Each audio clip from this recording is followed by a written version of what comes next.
Good morning, everyone. I'm just putting myself in gallery view now so I can see all of you. There you are.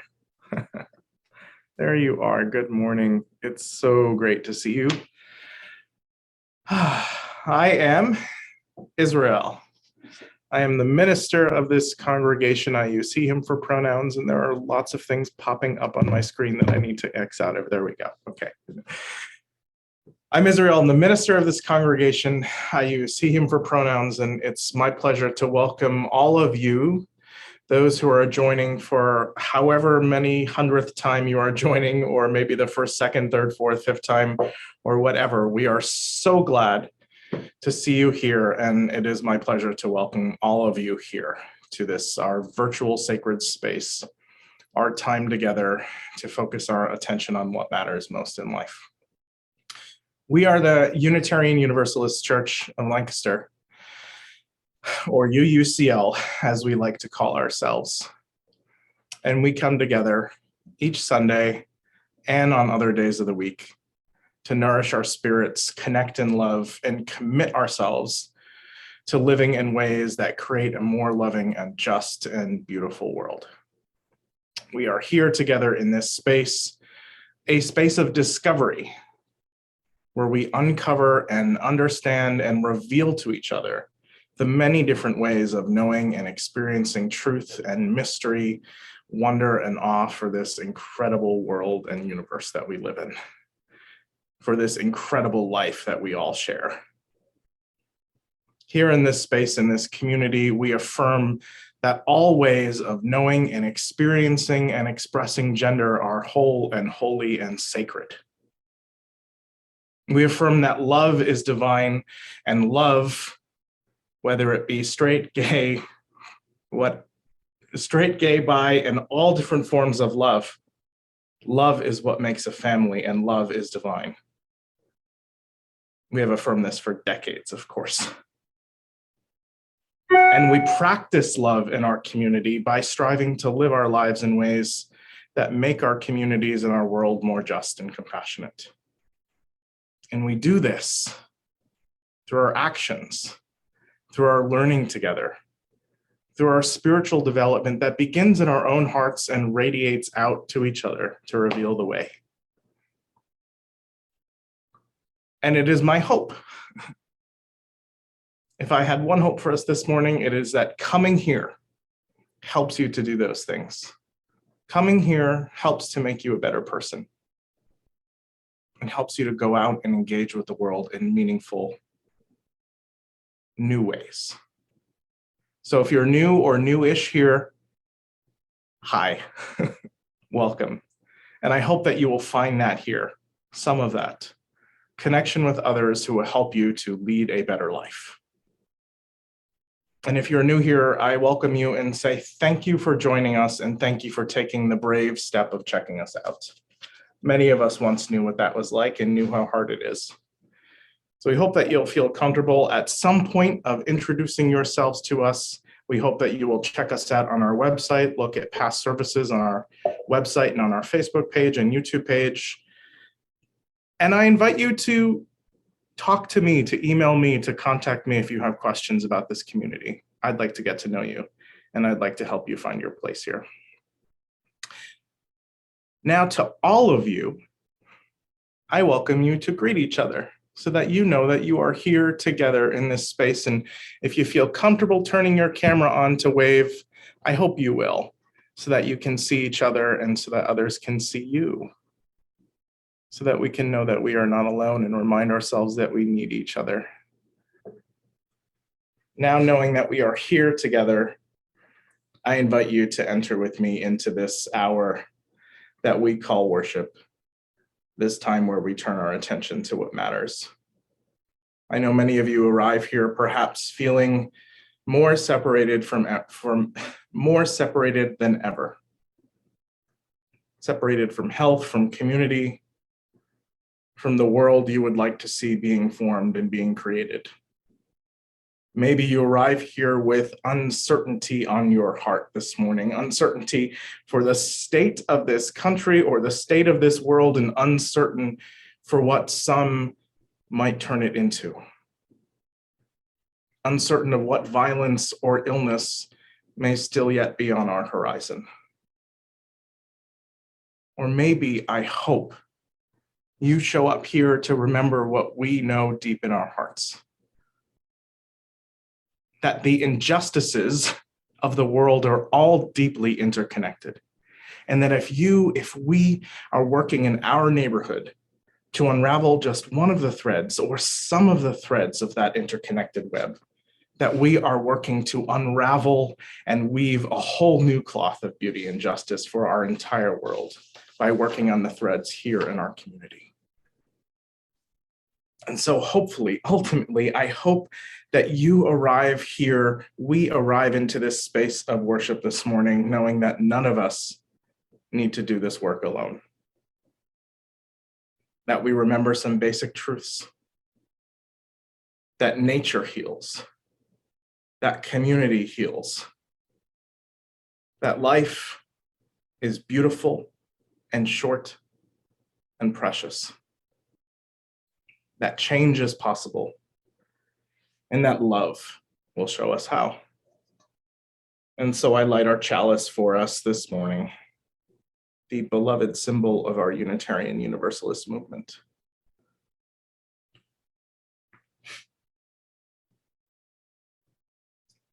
There it is. Even the chalice was a little bit slower getting going this morning. May this flame, this bright flash, be like the light of the sun, helping us to wake up, helping us to waken our senses, to remind us not to take for granted a privileged place, to remind us that our work, we are always calling each other into our work for a planet more transformed by our loving care. And may this fire too warm us and fill us with passion to remind us how to feel and know and remember the deep power of being in all, to honor the beauty and wisdom of time, to praise the sublime. And may this fire remind us to keep always with the web of creation our vow, and remind us, of course, that love shows us how.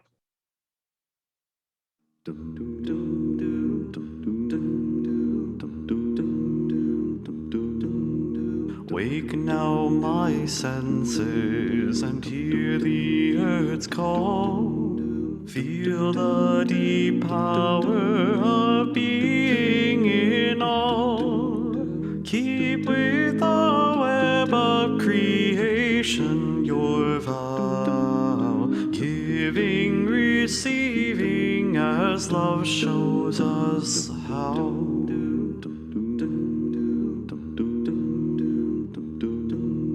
Wake now my reason, reach out to the new. Join with each pilgrim who quests for the true. Honor the beauty and wisdom of time. Suffer thy limit and praise the sublime.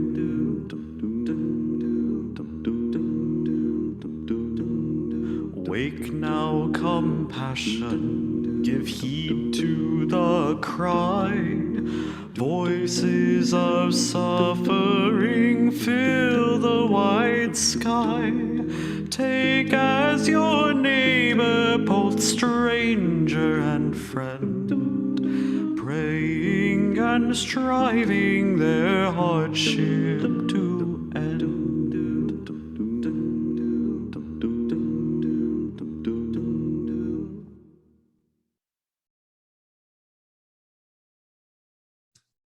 With all that you carry here into this place, my friends, this morning, you are welcome. With all that you carry on your heart, whether you arrive here in this space with your heart overflowing with joy and passion and warmth and love, whether you arrive here with a mixed up heart that carries many different things on it, whether you arrive here with a heart that is broken, and heavy.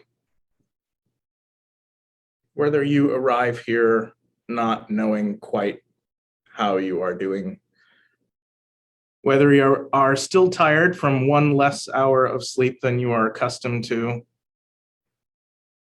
whether you're an early morning riser who is bright-eyed already and rearing to go, no matter how you are this morning, I'm glad to see you. No matter how you are called welcome here to our well, this place of community where we gather and we bring all that is on our hearts. So no matter what you carry with you this morning, I invite you now. Now is your time to examine that heart of yours. And if you have a story, a joy, sorrow, or complex truth, that must be named. That needs to be named in community. Now is your time to type it into our chat in 15 words or less. When you do, we'll read it aloud for you. I'll drop a stone into our well so that you know that you are seen and heard and loved. For all of those joys, sorrows, and complex truths,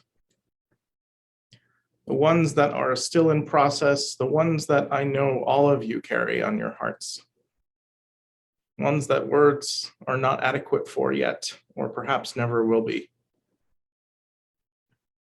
For all of you and for the power of community, love, I put this stone into our well so that you know that you are all seen and heard, valued and loved here.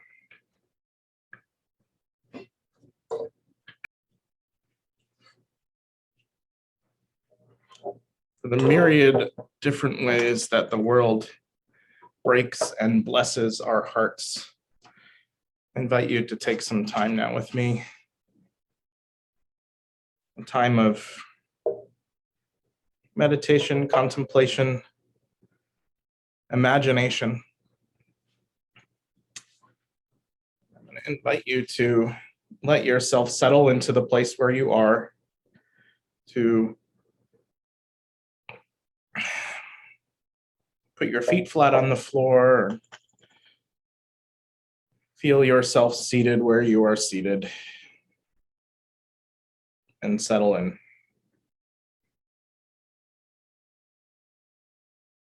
Maybe take a deep breath if you need to. Close your eyes if you'd like to. And allow your gaze to settle upon something in the distance.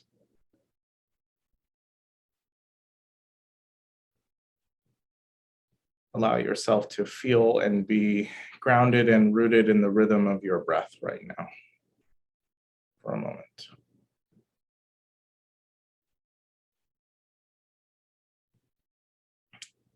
On this day, we remember that our lives are so complex. And sometimes they can be so tiring, more tiring than what one less hour of sleep will do. Tiring at a deep heart and soul level. Sometimes in this world, we can feel as though we are stuck in an endless loop of crisis after crisis. Like our world is cracked, broken, and we are all tirelessly trying to fix those cracks to no avail.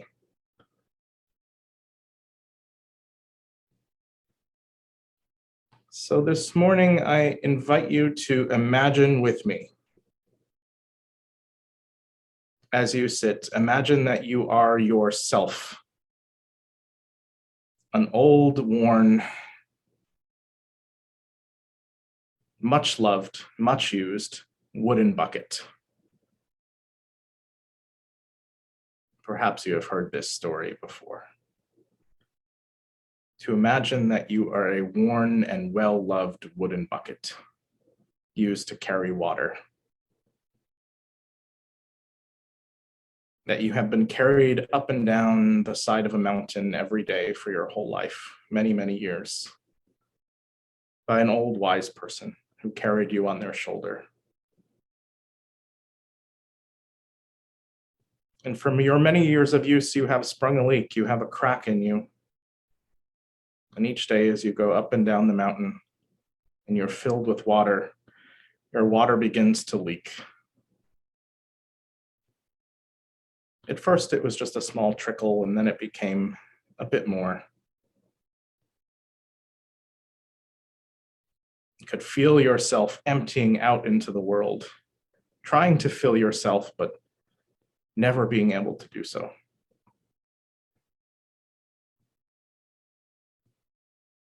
And you ask the wise person who carries you on their shoulder to fix you, to seal you. And they reply that they once tried. They tried many times over to seal your cracks.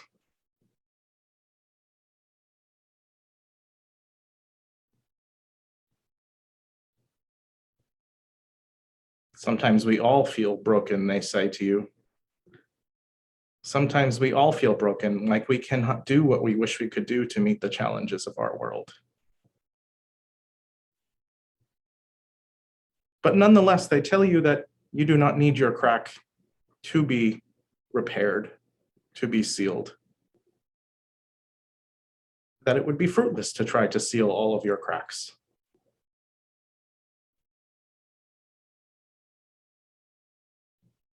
And you reply, but sometimes all of us are in need of renewal, so how can we find it?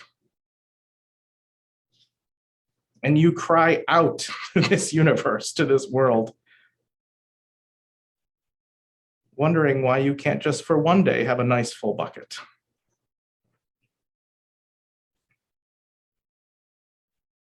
And the wise person who has been carrying you on their shoulders for years looks over to you and says, you have no idea, do you, how powerful your cracks are? You have no idea. And they ask you to open your eyes and to look out at the beauty of the world. And they point out to you the path that you have taken every day, the mountainside where you have traveled up and down every day. They point out to you that it is your cracks, the slow, steady drip of the water leaking out of your bucket that has watered the side of the path every day. And all along that path, you now finally see as you open your eyes. Beautiful, vibrant, colorful rose bushes. And like all rose bushes, they are covered with many thorns. They can be dangerous. They can prick you and make you bleed.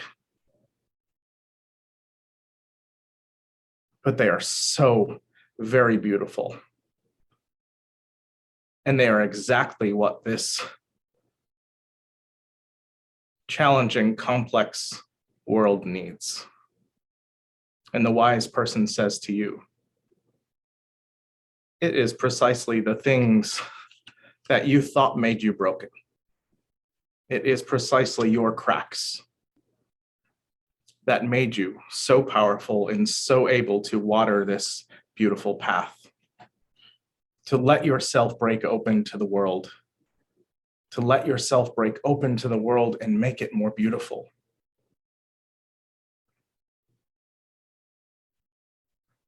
Your cracks were exactly what our world needs.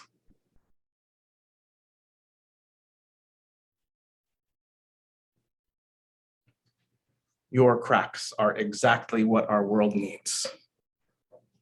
Sometimes we all feel broken. And sometimes we just need someone else who can help us to see ourselves a little bit differently.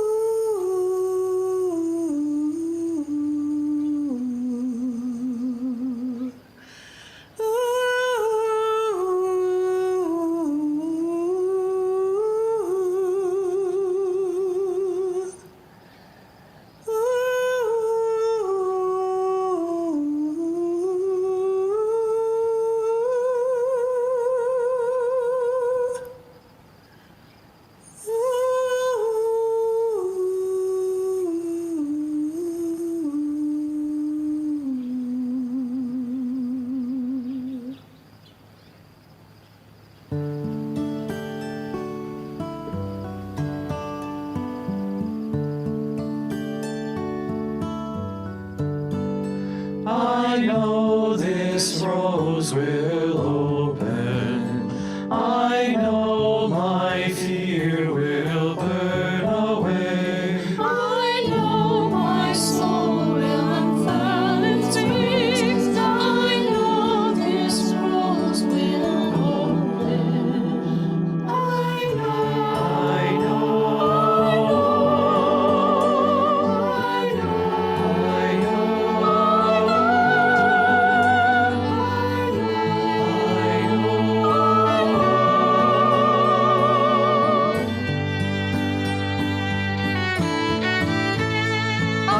know this rose will I know my fear will burn away. I know my soul will unfurl its wings. I know this rose will open.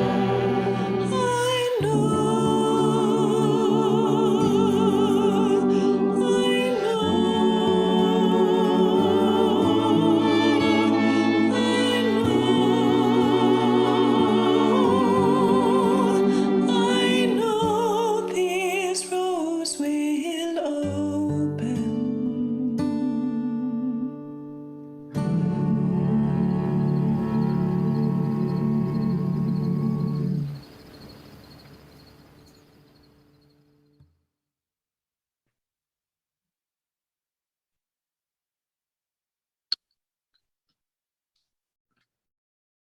What is the world, the more beautiful world that we are watering through our cracks?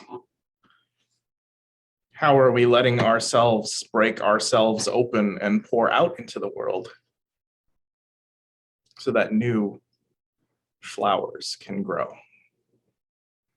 And who are the people that will help to show us the path, help to show us the way, and help to show us that it is indeed our cracks that help to bring that world into being? It takes a village, goes the expression, even if it is a bit tired and worn, like the bucket with the cracks in it. It takes a village, they say, which is, I suspect, a reason why many of you show up here. Because you know that deep in your hearts. Or perhaps you hope to find it if you have not, or if you have lost it. But really, finding a village that invites you in to bring your whole self and invites you in and reveals your cracks in a loving way, that invites you to show up fully as yourself, is not always easy. It is harder than a simple story about a bucket makes it seem, perhaps. What gets in the way? What gets in our way from pointing out those cracks in loving ways?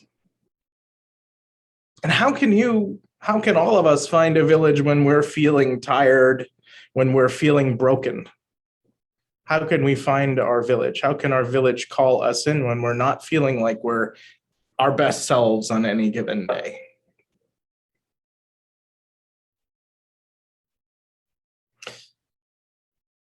I have one more question.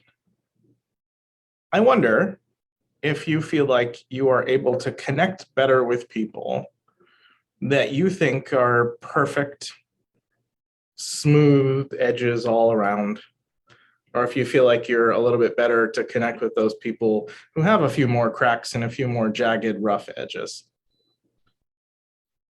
People that you perceive to be imperfect, or perhaps just people who are people.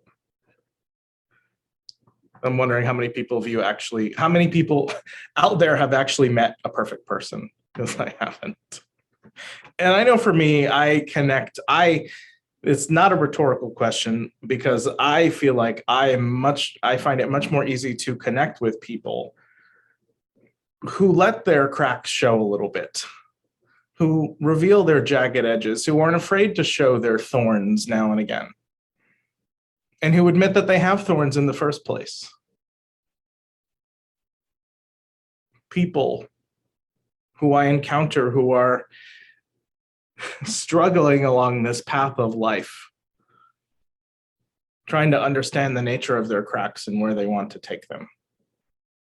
For me, honestly, I think some of my best and deepest and most meaningful friendships and connections with people were forged in times when I felt like my bucket was completely cracked open, when I felt like I was in process and I was wrestling with who I am and what I want out of this world, when I was asking deep questions about what I want out of life and how I want the world to be, when I was cracked open to the mystery and the wonder of the world. Those are the times when I found it actually easiest to connect with people, versus those times when I felt like I needed to pretend like I had everything figured out. I felt like I needed to create some armor around myself to protect myself. That prevented me from being able to connect authentically. People, my friends, who seem perfect, or who we perceive as being perfect, I think, can feel unrelatable to us mere mortals, and make us feel like we need to do the same thing too. And guess what too? I've been in the time when I was pretending to not be quite so mortal myself. And I'll tell you, it's totally and utterly exhausting to have to pretend. It's isolating. And it also closes off any movement towards possibilities for growth and change too.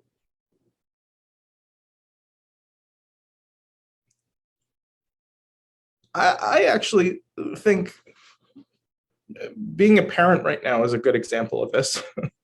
Or maybe any of us just going through the pandemic, which isn't over yet, but maybe it feels like we're almost there, but it's not over yet. But going through this stuff, I mean, my partner and I have been able to connect with some parents right now. And it was through the experiences of just relating our sheer exhaustion to each other. Of being able to be in a space with people and not having to pretend like everything's okay. To just have a space with other people who could validate the messiness and exhaustion of life. That we have often been able to show up and to listen and offer support in ways that we can with one another. And maybe, I hope some of you have discovered some of that too in your life. People that you can show up with and be honest, and to offer support in the small ways that you can. Because I've discovered that it is really these imperfections, these jagged edges, these cracks, that when we present them to one another, I've used this metaphor with you before, but that they give us those like jagged edges to hold on to grab onto each other. And I'm not going to lie either. It takes some courage to be able to do that with other people. It doesn't just happen.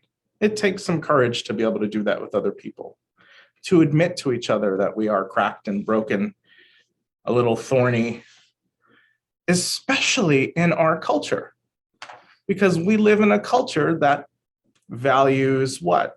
Productivity, achievement, that perpetuates the myth of self-reliance, that perpetuates the myth that we can all pull ourselves up by our bootstraps, that we don't need other people to survive. It's difficult to admit we need each other in this society that asks us to compete against each other for resources that we believe are scarce. Our culture doesn't encourage us to embrace our brokenness, let alone to bear it to one another, to admit it to one another. I find more and more that I think our culture doesn't even encourage us to embrace our humanness. Now, you showed up in a Unitarian Universalist congregation today. A place, a specific subset of culture that I think, at least on paper, professes to be countercultural.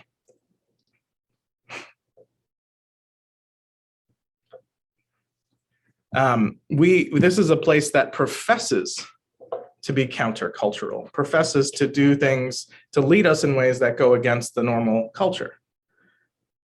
And we have, even on our own website, our UUCL website, we say you can, here in Unitarian Universalism, you can bring your whole self with all of your truths, your doubts, your worries, and your hopes. And if you go to the UUA website, you'll find something that says something like, in Unitarian Universalism, you can bring your whole self, your full identity, your questioning mind, your expansive heart, your imperfections, and all that kind of stuff. And so I think here in UU spaces, we do a good job, I think, with some of these things. We do a good job, I hope, of welcoming questioning minds, of welcoming diversity of theological beliefs, of welcoming doubts about faith. And I hope that we hold some space for some spiritual healing for people who want to process that. And I'm proud of the fact that Unitarian Universalism has affirmed the inherent worth and dignity and the beauty and love in our embrace of LGBTQ people for so many decades who have been harmed by traditional religion. I'm proud of some of these things, and I think we do a pretty good job of them, not perfectly. Not perfectly. But I wonder sometimes how we can do truly better at making space for people to bring their authentic selves. And not just their whole authentic selves, but their whole broken authentic selves with all of their cracks and thorns. Because I think that our spaces are filled with many people who are critical-minded, often well-accomplished or used to projecting at least a vision of perfection, a vision of having everything all put together.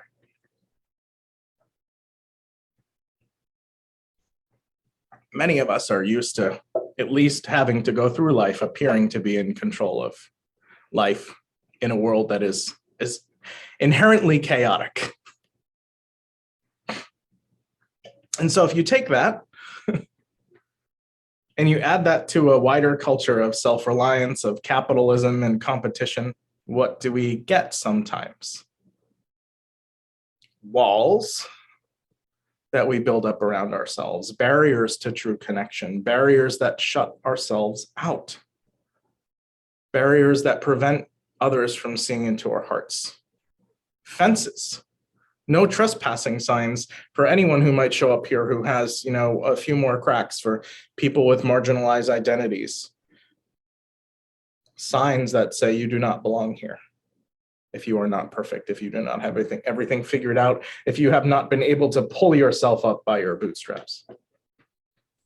Unrealistic images of perfection that tell a tired, thirsty, and hungry world that we just need to think positive to manifest true happiness. I'm not saying you all do that, but I'm saying that is the cumulative effect of some of our cultural things that we have to work with, that manifest themselves, that come here, that display themselves here sometimes too.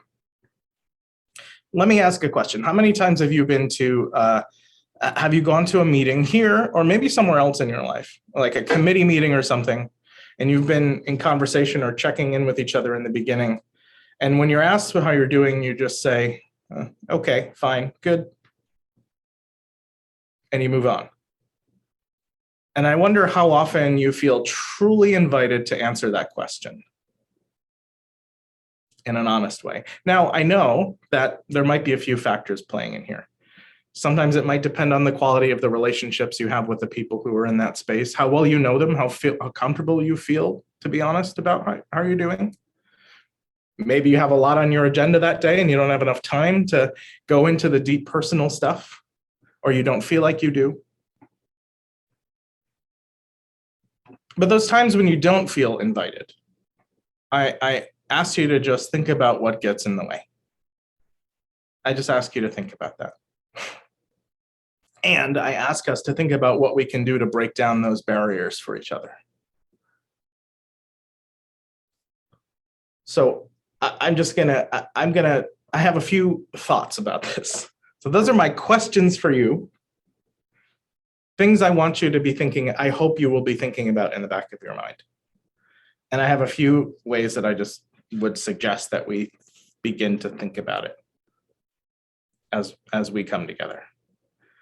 So one is, forgive me if you are tired of hearing about the pandemic, because it's not quite over, but I'm going to ask you to frame it from some of the lessons that I think, or I have learned in the pandemic that I've talked about before. The first one is the idea of Sabbath. To me, the most incredible positive thing that I've gotten out of this pandemic time is to remember the importance of the idea of Sabbath, not from like a religious commandment perspective, but from having a time to remember how important it is to just be.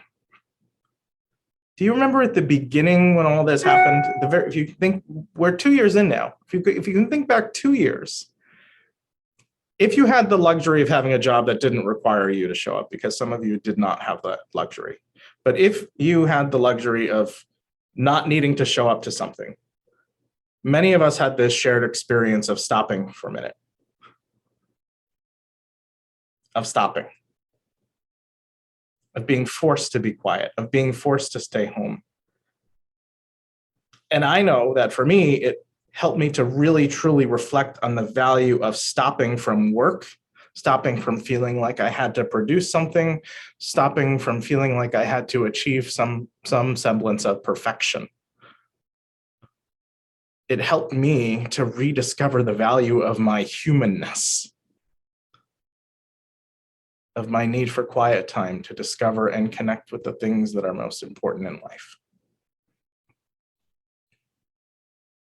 Maybe as we take that lesson and apply it here, we remember that we don't just come here to this place, to UUCL, to a religious community. We don't just come here to do committee work, to accomplish something, to get something done.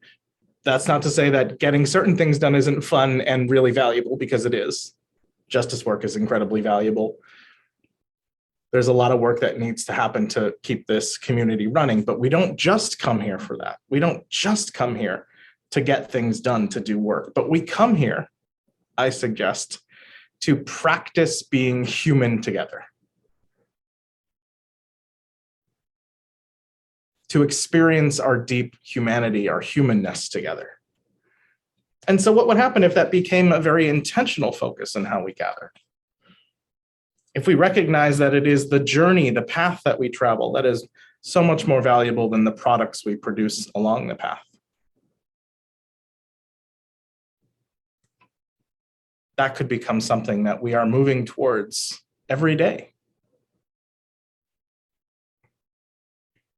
How we live our days is how we live our lives.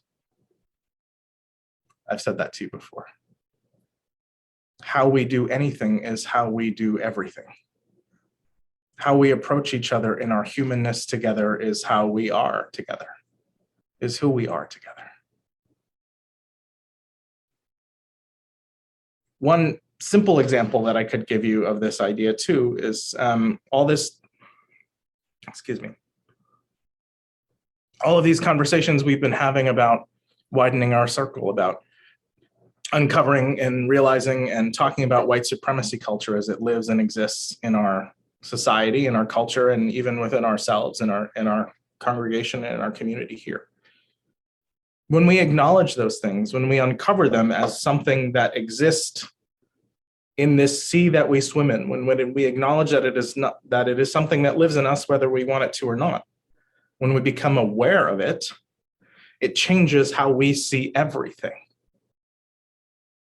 It changes how we are. And it's the same with the state of the world.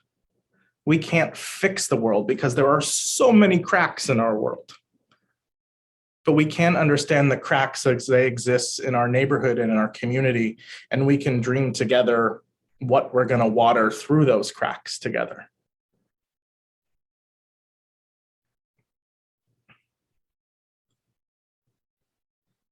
I know, despite all that is going on, despite the fact that the pandemic is still happening, almost over, but not quite over, I know right now that many of you are really, really, really excited and ready to move on from this time period. You're ready to jump back in and return to some semblance of normal. I am too. To a wholeness that we knew in the before times. Do you remember those? What they were like? To leave behind this pandemic, but I ask us to not leave behind this lesson of Sabbath. And my hope is that as we jump back into things, whether it be our congregational life together in person, as we jump right back into these things, or whether it's some semblance of this new normal that everyone's talking about, that we will not forget this lesson of Sabbath that we learned together, that we will continue to embrace it. The lesson that being how we are together, how we live our days is how we live our lives. And how we do and understand and move about the world and experience how we do anything is how we do everything. Now, the thing about Sabbath, about pausing, is that it happens even though there's a ton of work that could be done. From the original, lessons of Sabbath, people would pause. Let's say you had a farm. You would pause. If you were to truly observe the letter of that law, you would pause and not do certain work on that day, even though there was work waiting for you. Even though there are cracks in the world that we might seek to repair. So it's a reminder to just sit for a moment with those imperfections, with those cracks, and not feel like they need to be repaired. A reminder to be courageously as we are. Again, to sit with our shared humanity. And it's not to sit and allow cracks to exist, to just not care, to be in the world in some detached way, like we've suddenly stopped caring about everything going on in the world. It's not that at all. But to engage in reflective ways, in intentional ways that reveal to us what must be reformed into new and more just and more loving ways to help us in that time, in this time, to imagine what work we will engage in when we do return to work. To imagine what we might do and say to each other along the path as we begin to travel it again.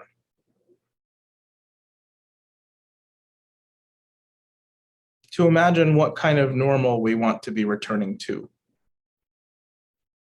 To imagine the newness of our new normal, if you want to think about it that way. Because I think the normal that many of us hope to return to, we must remember one thing, that normal was not a normal that served everyone well. That the wholeness we think about ourselves as returning to might not have been a wholeness for everyone.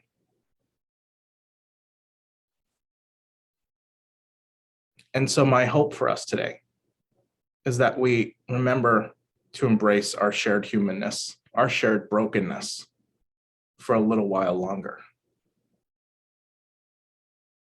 That we take our time as we begin to refill our buckets together. That we take our time thinking about the flowers that we are watering along the way in our garden.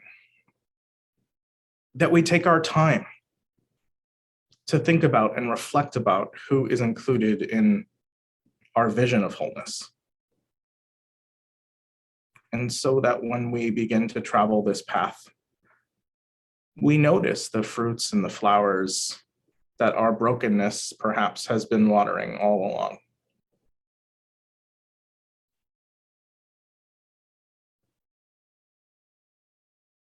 Ultimately, to remind ourselves that we do not need to be daunted by the enormity of the cracks of the grief and the pain and the suffering in the world. That those cracks are larger than ourselves sometimes. That we can't seal them all, but we can reveal them to each other we can work together to determine what we wish to water.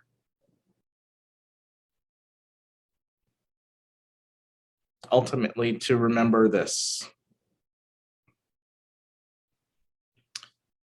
which is a quote from Edmund Everett Hale, who was a Unitarian minister, who said, and you've probably heard this from me before, but who said, "I am only one, but I am one. I cannot do everything, but I can do something. And because I cannot do everything, I will not refuse to do the something that I can do." My friends, we don't choose our cracks, but we can choose where we bring our buckets as we begin to travel along this path. And we can choose what we wish to plant and water through them. And we can choose to see our cracks as gifts occasionally. And I hope that it is community. It is the process of doing that together that helps to reveal the true path.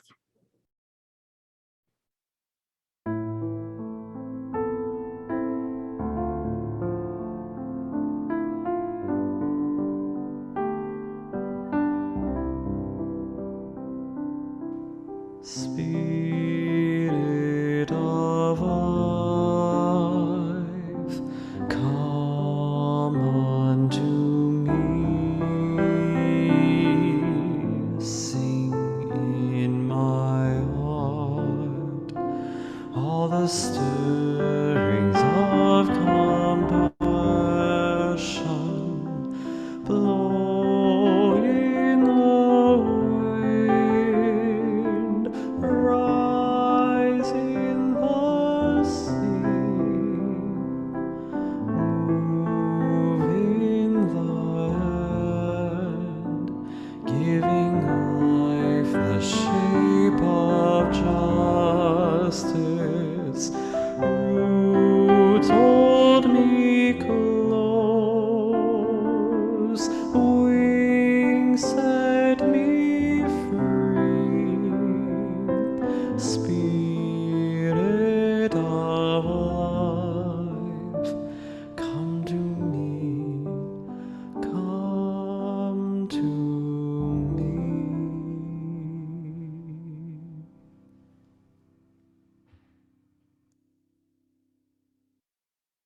Good morning, everyone. My name's Darcy Pollock, and I'm a member of the Board of Trustees here.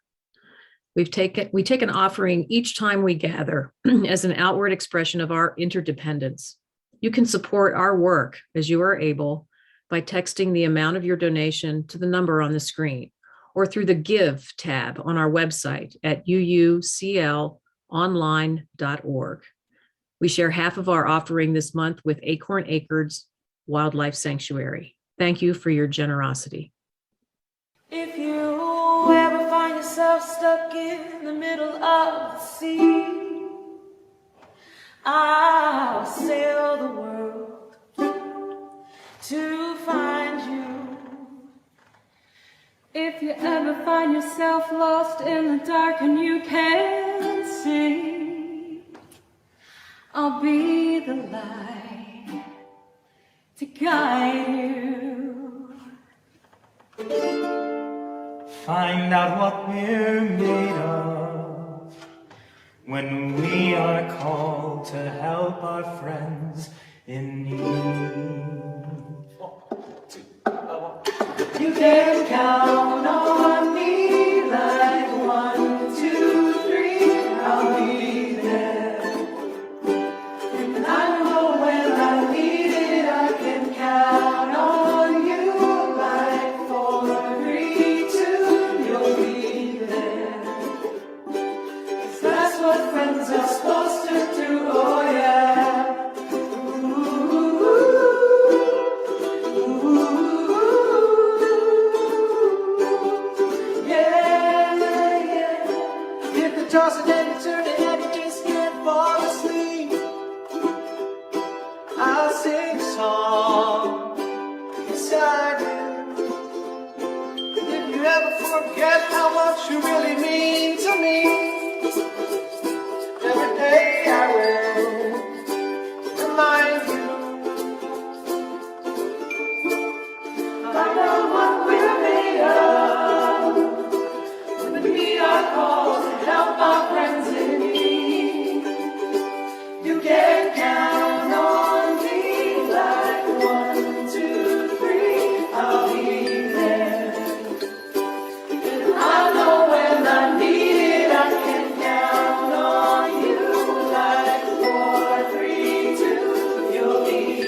need it, I can count on you.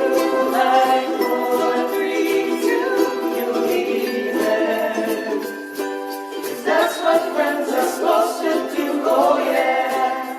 Ooh, ooh, ooh.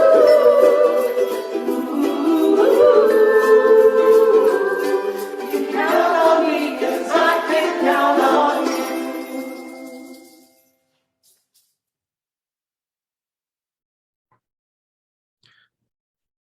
I release this flame, but not the ever unfolding mystery that we are discovering together. Not the love that we reveal to each other. And not the beauty that we are watering through our cracks.